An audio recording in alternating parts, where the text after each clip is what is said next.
The 1960s gave us the Kingsmen shouting through garage rock grit, Norman Greenbaum sending spirits soaring, and the Trogs shaking the walls with primal power. But that was only the beginning.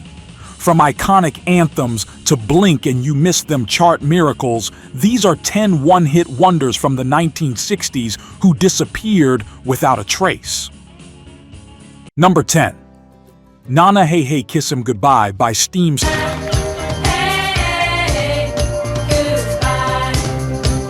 Lone Smash was never meant to be a hit at all.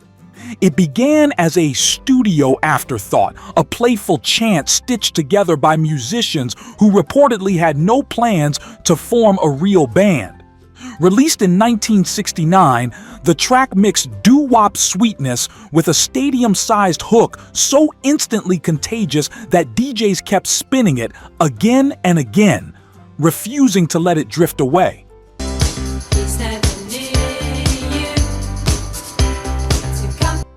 Producers pushed the song out quickly on a small label, expecting little more than local spins. But the chant, that teasing and echoing "Nana, hey, hey," started pouring out of transistor radios everywhere. Teenagers blasted it from open car windows, sports arenas adopted it as a victory taunt, and suddenly Steam had a #1 hit and no plan for what came next.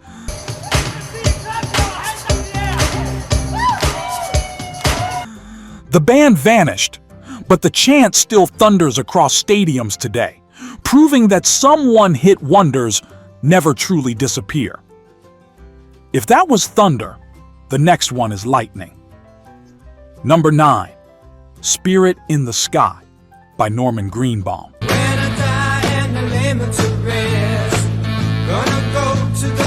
Released in 1960, Spirit in the Sky was Norman Greenbaum's cosmic lightning bolt, a fuzz-soaked gospel rock fusion unlike anything else on the airwaves. Greenbaum, a quirky folk musician with a dry sense of humor, was reportedly inspired by watching a gospel singer on TV and thinking, I can write one of those, sorta.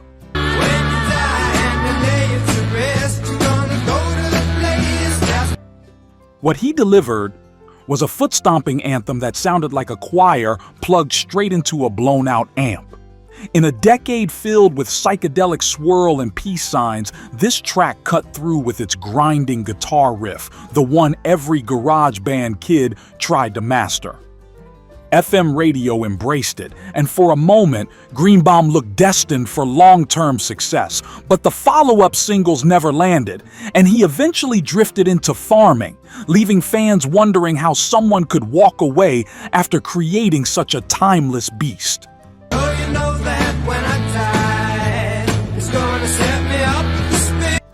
Yet the song lives on in movie trailers, commercials, and road trip playlists, refusing to fade. Turn the dial up, because this next track set the sound on fire. Number 8. In the Year 2525 by Zager and Evans. If woman can survive, they may. In the Year 2525, released in 1969, felt less like a pop single and more like a warning broadcast from the future. Two Nebraska musicians with a taste for science fiction and philosophy, Zager and Evans, crafted a haunting timeline of humanity's rise and collapse, sung over a hypnotic, minor key pulse that crept across AM radio like a slow-moving storm. From the bottom of a long glass tube, whoa, whoa. Recorded on a modest budget, the duo reportedly never expected it to rocket to #1. But its eerie prophecy hit listeners hard during a decade defined by the space race, Cold War tension, and rising fears about technology. Fans remember hearing it late at night with the speaker crackling, feeling both unsettled and strangely mesmerized. Then came silence. Everything this old earth can give, and no follow-up single ever came close. Zager and Evans became the only act in history to top the charts in both the US and UK and never chart again. Different city, Same rebel heartbeat. Our next band carried the torch. Number 7, Time Won't Let Me by The Outsiders.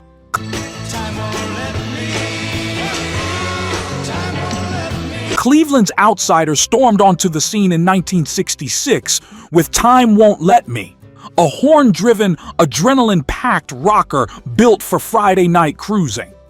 Sonny Gerasi delivered the vocal with breathless urgency, the kind that made teenagers crank the dashboard radio until the speakers rattled.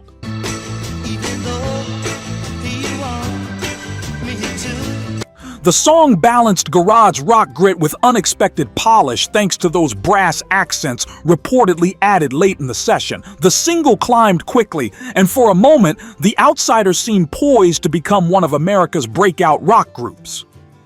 But behind the scenes, lineup shakeups and label pressure worked against them. Follow-up singles sputtered, and within a few years the band dissolved into the haze of rock history.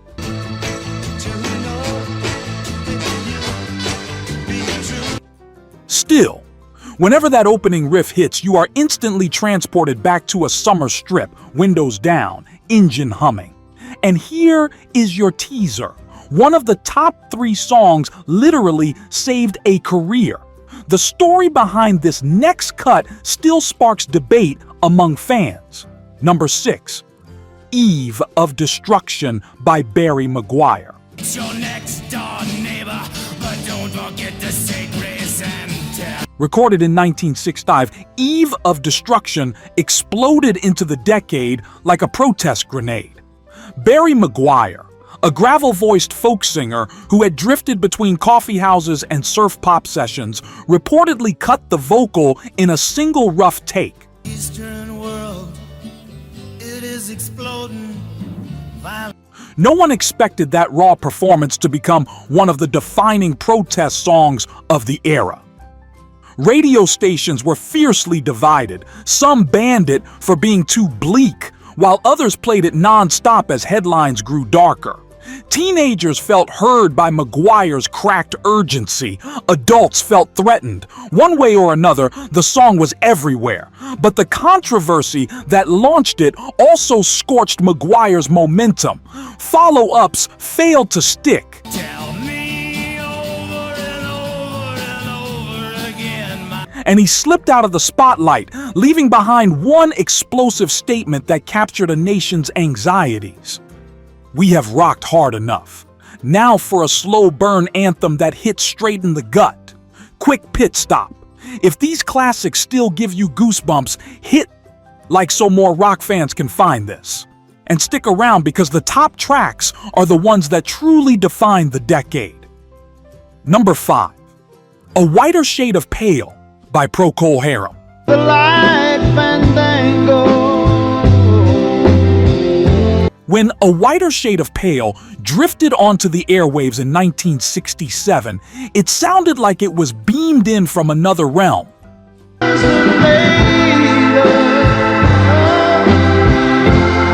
Built on Bach-inspired organ lines and poetic, cryptic lyrics that listeners debated for decades, the track felt like a dream captured on tape. Procol Harum was virtually unknown when they reportedly recorded the song in a fast, almost mystical session. It floated across the summer of love like a fog rolling over still water. Fans remember hearing it on late-night FM stations, feeling time slow as each note hung in the air. The song shot up the charts worldwide, yet no follow-up release ever achieved the same level of magic. But I wander through my playing cards.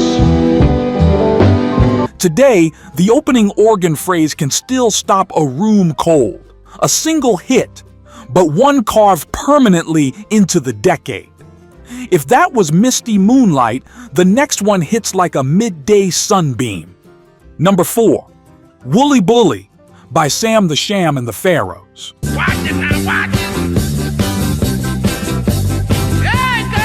Wooly Bully blasted into 1965 like a traveling carnival. A Tex-Mex, garage rock shaker built on a pounding organ riff and Sam the Sham's half-shouted charm, the song reportedly came together in a small Memphis studio with more enthusiasm than planning.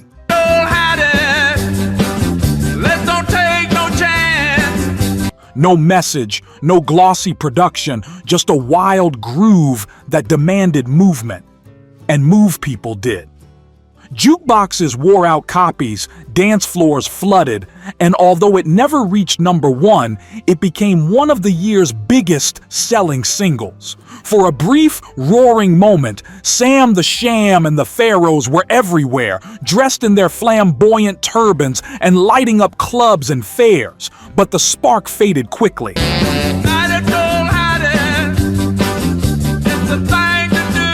Later releases could not recapture the magic, and the group slipped into novelty act legend. Still, the moment you hear uno, dos, 1, 2, tres, cuatro, the party starts all over again. Turn the volume up. The next track pushed the decade into overdrive. Number 3, Land of 1,000 Dances by Cannibal and the Headhunters.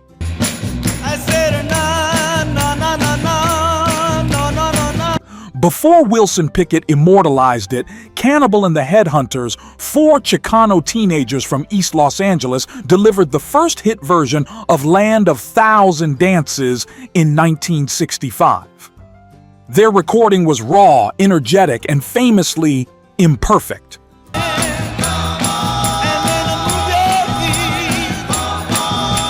According to legend, the iconic "na na na na" chant came from the singer forgetting the lyrics mid-take and improvising. That mistake became history.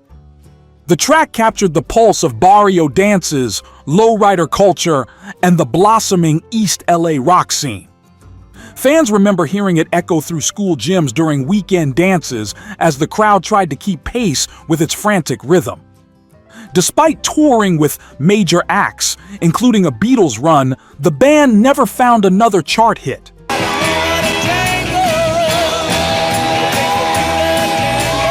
But that one moment burned bright enough to spark an entire cultural movement. Different roots, same fire. Our next band turned rebellion into a movement. Number 2, Dirty Water by the Standells. He's selling an awful lot of records of a song called Dirty Water. They are the stand. Few songs embody a city swagger like Dirty Water did for Boston in 1966. The twist? The Standells were from Los Angeles. Inspired by producer Ed Cobb's run-in with Boston nightlife, they slammed out a gritty rocker that felt like it crawled off a basement stage at midnight.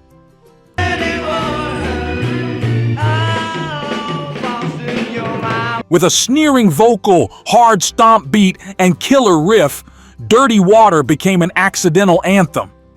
College kids embraced it. Local stations played it endlessly. Eventually, Boston sports teams adopted it as a victory song. Not bad for a group who had never walked along the Charles River. Follow-up singles could not match its success, and the Standells slid into cult status.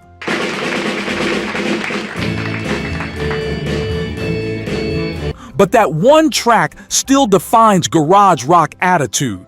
And here is your final teaser. Our number 1 track split critics at release, then conquered the world.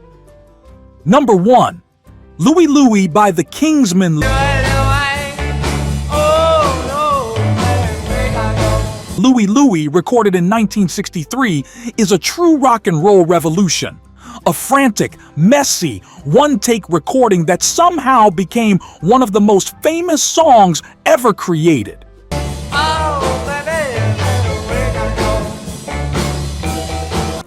The Kingsmen were just a scrappy Portland bar band when they stepped into a tiny studio to crank out a quick demo. The microphone reportedly hung so high above singer Jack Ely that he had to shout the lyrics, turning them into the famously slurred mystery that drove parents wild. Rumors soon spread that the lyrics were obscene, triggering an FBI investigation that dragged on for months.